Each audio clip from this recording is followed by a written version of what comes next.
Chers amis qui aimez les plantes, le jardin, le jardinage, la botanique, bonsoir et bienvenue sur News Jardin TV, le club, pour ce nouveau numéro du quotidien du jardin. Vous savez que chaque soir, nous répondons à la question d'un de nos internautes qui nous a posé soit sur le site de News Jardin TV, soit sur la chaîne YouTube. Et là, c'est Josip. Il nous demande pourquoi mon châtaignier, qui est âgé d'un peu plus de 20 ans, ne donne que très peu de châtaignes. Alors, il y a beaucoup de bogues, mais elles sont vides. Est-ce que quelque chose les mange? Je n'ai strictement rien vu. Il faut savoir que le châtaignier, d'abord, donc Castanea sativa, ne produit guère avant qu'il ait atteint l'âge de 20 ans. Excepté les sujets qui ont été greffés et qui, eux, à partir de 5-8 ans, vont commencer à fructifier. Alors pourquoi des bogues vides? Eh bien, essentiellement à cause du mode un peu particulier de la floraison du châtaignier. Alors c'est une plante qui est monoïque, c'est-à-dire qu'il y a des fleurs mâles et des fleurs femelles sur le même arbre. Mais elles ne sont pas capables de s'auto-féconder.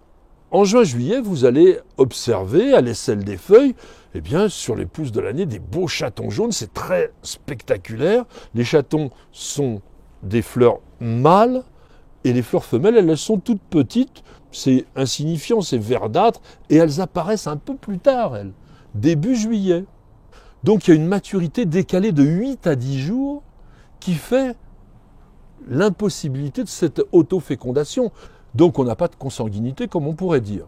C'est très intéressant, mais si il n'y a pas dans les environs un châtaignier dont le pollen, donc les chatons, sont mûrs en même temps que les fleurs femelles de votre châtaignier, eh bien, il n'y a pas de fécondation. Alors ça va faire comme une sorte de grossesse nerveuse, vous allez avoir l'ovaire qui va grossir, mais il est vide. C'est très connu de la part des personnes qui produisent des châtaignes, parce qu'on leur donne même des noms à ces bogues vides. On les appelle des gages, des frottes, des pantoufles même. C'est le vent qui pollinise principalement les châtaigniers. Mais s'il n'y a pas d'autres châtaigniers, eh bien vous n'aurez pas de fruits, ou du moins pas de fruits intéressants. Il peut y avoir aussi une attaque d'un petit papillon qui s'appelle le Carpocaps des châtaignes, mais ça c'est beaucoup plus rare.